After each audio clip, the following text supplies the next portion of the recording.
નમસ્કાર મિત્રો, દેશ અને દુનિયાના તાજા સમાચારમાં તમારું સ્વાગત છે। સૌથી મોટા સમાચારમાં વાત કરીશું સુરેન્દ્રનગરની। દારૂકાંડમાં પીઆઈ સહિત 5 પોલીસ કર્મીઓને સસ્પેન્ડ કરવામાં આવ્યા છે। સુરેન્દ્રનગરના થાનગઢ પોલીસની ગંભીર બેદરકારી સામે આવી છે। થાનમાં વિદેશી દારૂનું સૌથી મોટું નેટવર્ક ઝડપાયું છે। સ્ટેટ મોનિટરિંગ સેલ દ્વારા રેડ કરીને 1.35 કરોડનો દારૂ પકડી પાડવામાં આવ્યો છે। વહેલી સવારે દારૂની કટિંગ ઝડપી લેવામાં આવ્યું છે। એસએમસીએ દારૂની કટિંગ કરતા 8 બુટલેગરોને ઝડપી પાડ્યા છે। આ કેસમાં પીઆઈ સહિત 5 પોલીસ કર્મીઓને સસ્પેન્ડ કરવામાં આવ્યા છે। મિત્રો, અન્ય મહત્વના સમાચારની વાત કરીએ તો મેઘરાજાની ધમાકેદાર બેટિંગ। વલસાડમાં મેઘરાજાએ ધબધબાટી બોલાવી। વલસાડ શહેરમાં મેઘરાજા બરાબરના વરસ્યા હતા।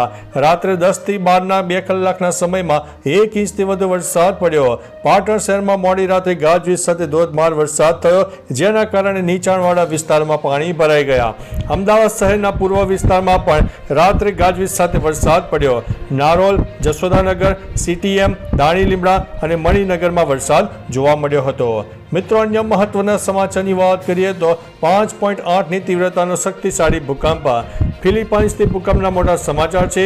ફિલિપાઇન્સના લુઝોનમાં ભૂકંપ આવ્યો છે। તેની તીવ્રતા 5.8ની માપવામાં આવી છે।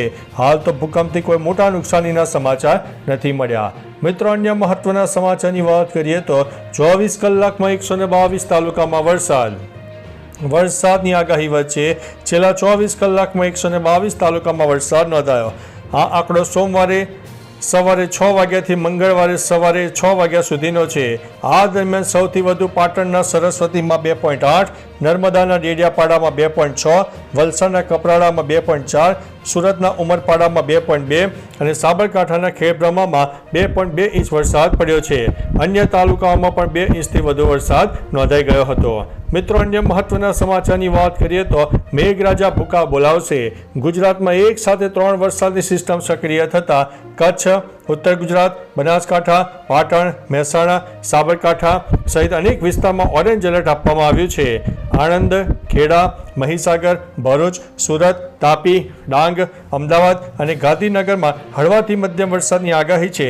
સુરેન્દ્રનગર અને મોરબીમાં પણ વરસાદનું યલો એલર્ટ આપવામાં આવ્યું છે। મિત્રો, અન્ય મહત્વના સમાચારની વાત કરીએ તો ગંભીરા બાદ વધુ એક બ્રિજ તૂટ્યો। ગંભીરા બ્રિજ દુર્ઘટનાના આઘાત વચ્ચે જૂનાગઢના માંગરોળ તાલુકાના આજક ગામે વધુ એક બ્રિજ તૂટવાની ઘટના બની। આત્રોલીથી કેશોદ જતા માર્ગ પરનો પુલનો સ્લેબ બેસી ગયો હતો। હિટાચી મશીન સહિત કેટલાક લોકો નીચે નદીમાં ખાબક્યા। સદનસીબે કોઈ જાનહાનિ થઈ નથી। સ્થાનિકોએ આક્ષેપ કર્યો છે કે સમારકામ દરમિયાન સુરક્ષાનો અભાવ હતો અને આ ઘટનાનો વિડીયો વાયરલ પણ થઈ રહ્યો છે।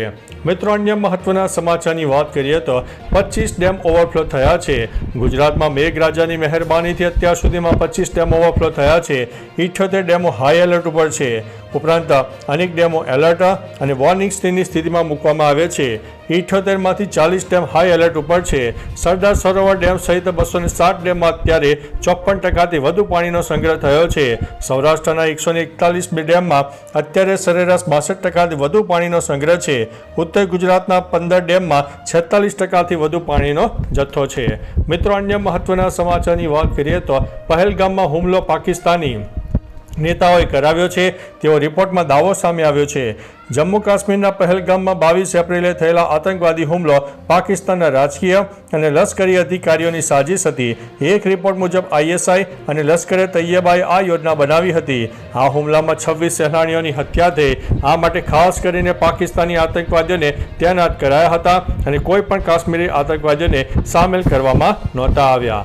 મિત્રો, અન્ય મહત્વના સમાચારની વાત કરીએ તો સાબર ડેરીમાં વિરોધ વચ્ચે પશુપાલકના દૂધ ઢોળીને વિરોધ વ્યક્ત કર્યો છે।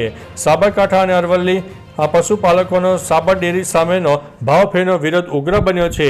પોલીસે ટીયર ગેસના 50 સેલ છોડીને 60 પશુપાલકોની અટકાયત કરી હતી। આંદોલનમાંથી પરત ફરતા ઈડરના જીંજાવા ગામના અશોક ચૌધરી નામના પશુપાલકનું ટીયર ગેસના કારણે મોત થયાનો આક્ષેપ છે।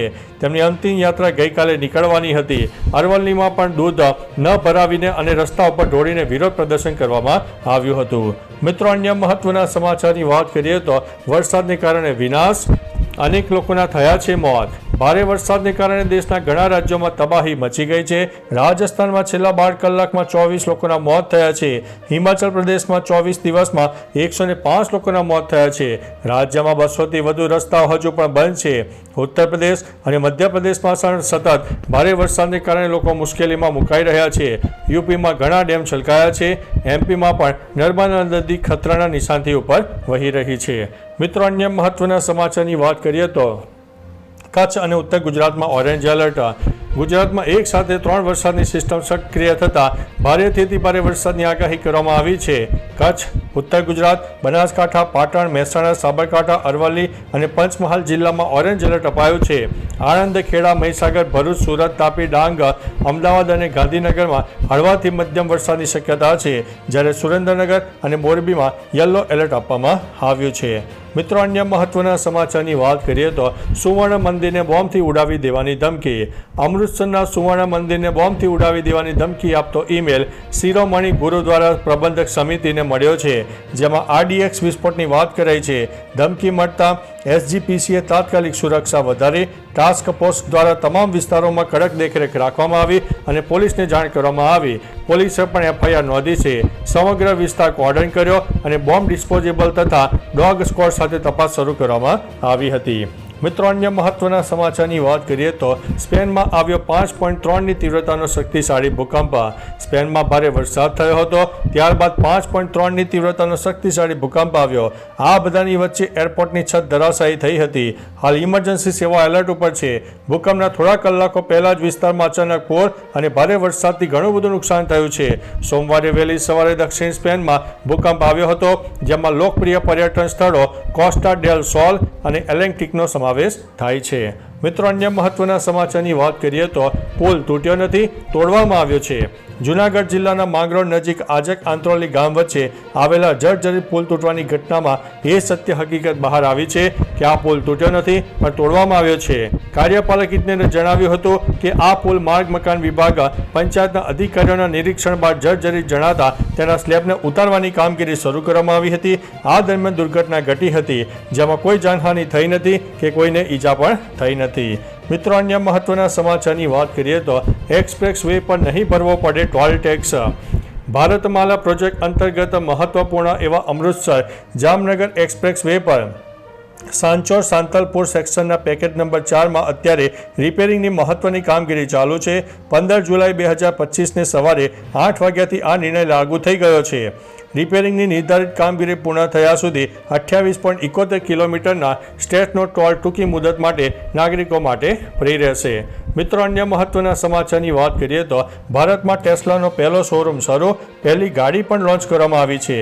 ટેસ્લાએ ગઈકાલે મુંબઈમાં પોતાનો પ્રથમ શોરૂમ ખોલીને compact electric SUV model Y launch કર્યો છે.